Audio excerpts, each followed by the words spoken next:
Je vous le disais en titre, émotion et recueillement à Ghisognes ce matin, 50 ans après le crash d'un Boeing au Monte Renoso. Le 29 décembre 1962, 25 personnes, en majorité de jeunes basketteurs, trouvaient la mort dans l'accident de leur avion qui assurait à l'époque la liaison Bastia-Ajaccio-Nice. Pierre Nicolas et Guillaume Leonetti ont recueilli les témoignages des proches des victimes.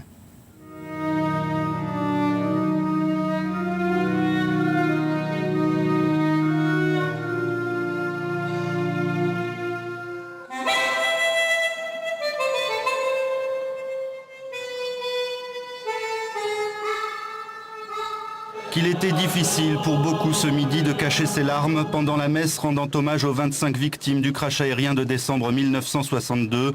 Parmi les morts était Lucien Vignaroli, 16 ans à l'époque. Son frère n'aurait manqué cette messe pour rien au monde. Je suppose que c'est une douleur dont on ne guérit jamais. Exactement. Moi j'ai mis 30 années pour en parler avec ma femme. Et là aujourd'hui, ça fait 50 ans et on est toujours sous le coup de l'émotion. C'est juste en dessous de la ligne de crête du Renoso que le Boeing Stratoliner de la compagnie aéronautique, dans des conditions météo très défavorables, s'écrase ce 29 décembre. Spontanément, une vingtaine d'habitants de Ghisognes y se joignent aux légionnaires pour lancer les recherches, mais la neige ralentit leur progression. Ce n'est que le 31 que l'horreur se confirmera.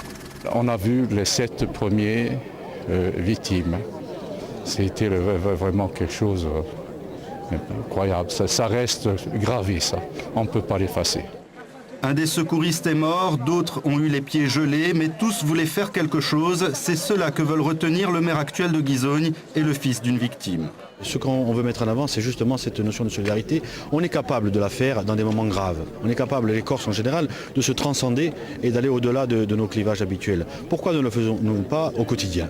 Ces aspects de valeur, comme on le rappelait tout à l'heure, de solidarité, de souvenirs, n'ont pas besoin de leçons. Ces choses-là se gravent au fur et à mesure que les années passent et puis les générations futures trouveront la trace que nous laissons et le souvenir que nous leur passons.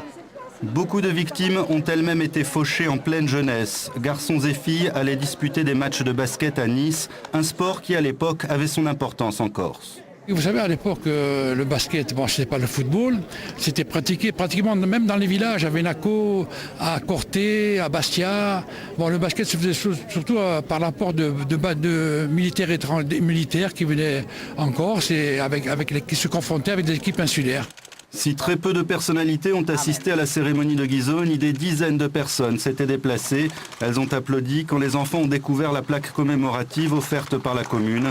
L'oubli a reculé d'un pas.